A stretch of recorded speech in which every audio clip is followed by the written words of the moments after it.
రావణ్ మీద ఉపా చట్టం పెట్టిన తర్వాత దాన్ని వ్యతిరేకించుకుంటూ కమ్యూనిస్టు పార్టీలు విజయవాడలో ఒక రౌండ్ టేబుల్ కాన్ఫరెన్స్ అంటే సమావేశం ఏర్పాటు చేస్తే, దానికి వివిధ రాజకీయ పార్టీలు, మాజీ అధికారులు కొందరు ఆ వేదిక మీద నుంచి ఈ చట్టాన్ని వ్యతిరేకించుకుంటూ మాట్లాడారు. ఇక్కడ పదే పదే ఎవరైనా మాట్లాడుతున్నదేంటి?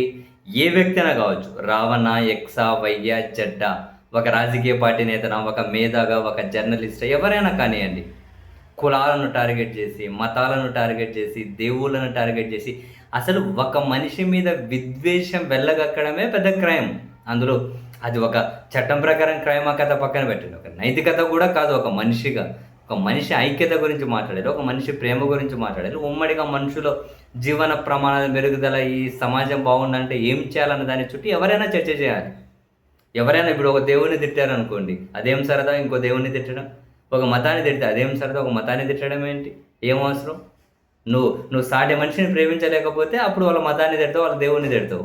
అది ఒక శాడిజం కాదు. అటువంటి వాటిని ఎవరు సమర్థించరు కూడా. కానీ ఇక్కడ రౌండ్ టేబుల్ సమావేశం పెట్టింది దేనికి? ఉపా చట్టం ఎట్లా అప్లికేబుల్ అవుతుంది? ఉపా చట్టం ఎట్లా పెడతారు? తీవ్రవాద నిరోధక చట్టం పెట్టడం ఏంటి అన్నదాన్ని క్వశ్చన్ చేశారు. ఇందులో మాజీ ఐపీఎస్ ఏపీ వెంకటేశ్వరరావు గారు ఉన్నారు. ప్రస్తుతం అంటే తాజా మాజీ మొన్న రిటైర్ అయ్యారు ఆయన మాజీ ఐపీఎస్ పివి సునీల్ కుమార్ గారు ఉన్నారు.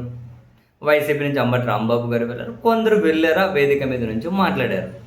ఆ వేదిక మీద నుంచి విభిన్న రకాల వ్యక్తులు మాట్లాడినంత మాత్రాన వాళ్ళందరి ఎజెండా ఒకటే అయిపోతుందా? వాళ్ళందరి ఎజెండా ఏంటి?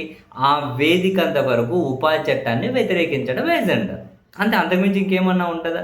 మనందరం కలిసి ప్రభుత్వాన్ని కూల్చేయాలి, మనందరం కలిసి ప్రభుత్వంలో ఇంకెవరైనా ఎమ్మెల్యేలను, ఎంపీలను కొని ప్రభుత్వాన్ని పడగొట్టాలి, ఇటువంటి ఆలోచనలు ఏమైనా ఉంటాయా? కాదు కదా. సరే, రాజకీయంగా వీళ్ళకి వేరే ఆలోచనలు ఉన్నాయంటే అది వాళ్ళకి హక్కు, ఏమైనా చేసుకోగలుగుతారు. రాజకీయంగా వాళ్ళ రైట్ ఉంటే చేసుకుంటారు, అది సపరేట్ అంశం. కానీ కొన్ని పత్రికలు, మరీ ముఖ్యంగా ఒక పత్రిక తీవ్ర స్థాయిలో చెలరేగిపోయి వాళ్ళు అమలుపరిచి వాళ్ళు రాసిన స్క్రిప్ట్ చూస్తే నిజంగానే ఇప్పుడు ఏపీ వెంకటేశ్వరరావు గారు లాంటి వాళ్ళకు ఖచ్చితంగా తెలిసి ఉండాలి. సరే, రాజకీయ ఎజెండా సార్కి ఇంటర్నల్గా బయట లోపల వేరే ఏదైనా ఉన్నా అది సపరేట్ అంశం. రాజకీయంగానో లేకపోతే ఎవరి అధికారంలో ఉంటే ప్రజలకు మంచి, ఎవరి అధికారంలో ఉంటే ప్రజలకు చెడు జరుగుతుంది అన్నది ఆయనకి ఏదైనా అభిప్రాయం ఉన్నా దాన్ని కానీ మనం ఎంకరేజ్ చేయాలి. ప్రజాస్వామ్యంలో భిన్నాభిప్రాయాలు స్వాగతించాలి. అదంతా పక్కన పెట్టండి. అటువంటి వాళ్ళను టార్గెట్గా చేసుకుంటూ ఆ పత్రిక రాసుకుంటూ వచ్చింది ఏంటి? అసలు ఏమంటారు, ఆశ్చర్యపోవాలి. ఇద్దరు రిటైర్డ్ ఐపీఎస్ అధికారులు, ఒకరేమో వైసీపీ కోటరీలో వ్యక్తి, మరొకరేమో వైసీపీని తీవ్రంగా వ్యతిరేకించిన వ్యక్తి. ఇప్పుడు వీళ్ళిద్దరూ వైసీపీ లైన్లోకి వెళ్ళి మన పాత శత్రుత్వాన్ని మర్చిపోదాం, కొత్త శత్రువు మీద ఫైట్ చేద్దాం, మనందరం ఒకే తాటి మీదకి వద్దాం అని చెప్పి వీళ్ళందరూ ఒకే తాటిపైకి వచ్చారట. వైసీపీ వాళ్ళని కాంటాక్ట్ చేసిందట. ఈవేళ ఫోన్ నంబర్లన్నీ కనుక కొందరు దాంట్లో చాలా ఇంపార్టెంట్ లిస్ట్లో ఉన్నాయట. ఒక ప్రైవేట్ వ్యక్తి యొక్క ఫోన్ కాంటాక్ట్స్ ఏంటి అనేది ఒక పత్రిక ఎట్లా రాసుకుంటూ వస్తుంది? ఎట్లా పోయింది ఆ పత్రికకు? ఫస్ట్ పాయింట్ ఉన్నాయా లేదా పక్కన పెట్టండి. ఎట్లా పోతుంది? ఇప్పుడు ఏబీ వెంకటేశ్వరరావు గారు లాంటి వాళ్ళు నిజంగా తెలుసుకోవాల్సిన విషయం ఏంటి అంటే, ఇటువంటి పత్రికలు, ఇటువంటి టీవీ ఛానల్ చూడండి, సమాజానికి అత్యంత ప్రమాదకరం. నచ్చినప్పుడు హీరో అంటారా, నచ్చకపోతే తీవ్రంగా వాళ్ళకు లేనిపోయిన లింకులన్నీ కలిపేసి, వాళ్ళ మీద లేనిపోయిన అబండాలన్నీ వేసేసి, వాళ్ళని విలన్లుగా చిత్రీకరించి, అదేంటది? ఇప్పుడు ఏబీ వెంకటేశ్వరరావు అనే వ్యక్తి స్వతంత్ర వ్యక్తి. ఇప్పుడు ఆయన ఈవెంట్ బాధ్యతల్లో కూడా లేరు. చంద్రబాబు నాయుడు గారిని పొగడాలి అనుకుంటే పొగిడే హక్కు ఆయనకుంటుంది. జగన్మోహన్ రెడ్డి గారిని తిట్టే హక్కు ఆయనకుంటుంది. ఆయన ఇష్టం. ఏదైనా కనుక ప్రజాస్వామ్యబద్ధంగా ఆయన అభిప్రాయాలు వ్యక్తపరిచే హక్కు అయితే ఆయనకు ఉంటుంది కదా. ఆయన ఒక అంశం మీద విభేదించారు అనుకోండి, ఆయన విభేదించిన దాన్ని మనం విభేదిస్తాం, దానిదేముంది? ఇప్పుడు ఆయన అభిప్రాయం ఒక అంశం మీద డిఫరెంట్ ఉండొచ్చు, నా అభిప్రాయం వేరే ఉండొచ్చు. రాయలసీమలో నీటిపారుదల ప్రాజెక్టుల మీద ఆయన అభిప్రాయం వ్యతిరేకంగా ఉండొచ్చు. ఆయన అభిప్రాయం వ్యతిరేకమైతే మీ అభిప్రాయం తప్పు అని చెప్తాం మనం. జనరల్గా ఇష్యూ ప్రాతిపదికన ఎవరితోనైనా విభేదించవచ్చు, దాన్ని మనం స్వాగతించాలి.